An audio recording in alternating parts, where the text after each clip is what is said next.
இன்றைக்கி Sunday morning எப்பவும் போல் எங்கள் வீட்டில் வந்து பார்த்திங்கன்னா சாமி பாட்டு ஓடிட்டுருக்கோம். சாமி பாட்டு கேட்டுக்கிட்டே வந்து எல்லா வேலையும் பண்ணிகிட்ருக்கோம். எப்போ வழக்கம் போல் வந்து பால் குடிச்சிட்டு வீட்டு க்ளீனிங் ஒர்க்கெல்லாம் பார்த்துட்ருந்தேன். வீடெல்லாம் கூட்டிட்டு பாத்திரம் வந்து இருந்தங்காட்டி பாத்திரம் எல்லாம் நீட்டாக வாஷ் பண்ணி வச்சிட்ருந்தேன். இன்றைக்கி சண்டேங்கிறதுனால சண்டே ஸ்பெஷல் வந்து பார்த்திங்கன்னா சிக்கன் பிரியாணி, சிக்கன் 65, சிக்கன் நாட்டுக்கோழி குழம்பு செய்யலான்னு.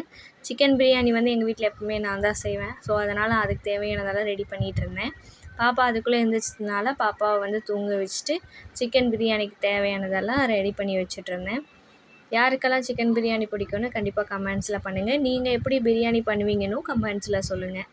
நான் வந்து பார்த்திங்கன்னா ஆயிலெல்லாம் ஊற்றிட்டு அதுக்கப்புறம் கீ ஆட் பண்ணிவிட்டு பட்டை லவங்கம் இதெல்லாம் பிரியாணிக்கு தேவையானதெல்லாம் போட்டுட்டு வெங்காயம் வந்து நல்லா டீப் ஃப்ரை பண்ணிக்கோங்க. பச்சை மிளகா ஆட் பண்ணிக்கணும்.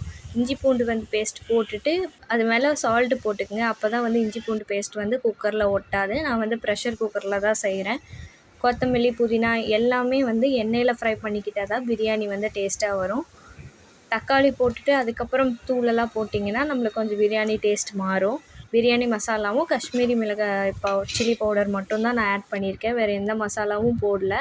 தக்காளி வந்து ஆட் பண்ணிவிட்டு தக்காளி நார்மலாக நீங்கள் லாஸ்ட்டாக ஆட் பண்ணிக்கலாம். இந்த மாதிரி வெந்துக்கும், அது பிரச்சனை இல்லை.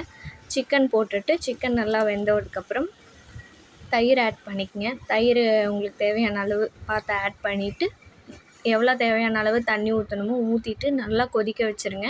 ஒரு கொதி நல்லா வந்ததுக்கப்புறம் அப்புறம் அரிசி போடணும். நான் நார்மலாக பாஸ்மதி ரைஸ் வாங்கல, வீட்டில் இருக்கிற ரைஸ் வச்சு தான் செஞ்சுருக்கேன். நல்லா ஒரு கொதி வந்தோடனே ரைஸ் போட்டு நல்லா கிளறி விட்டுட்டு அதுக்கப்புறம் லெமன் ஜூஸ் புழிஞ்சு விட்டுருங்க. இந்த பிரியாணி வந்து ஒரு 7, 8, 10 பேர் பக்கம் தாராளமாக சாப்பிட்ற மாதிரி தான் நம்ம செஞ்சிடணும்.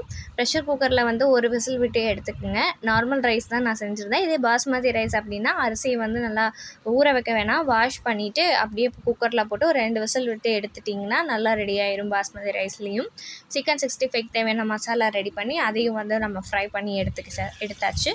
சிக்கன் நாட்டுக்கோழி குழம்பு வந்து அத்தையே வச்சுட்டாங்க. ஸோ அதனால் நம்ம வீட்டில் சண்டே ஃபுல்லாக சிக்கனாகவே இருந்துச்சு.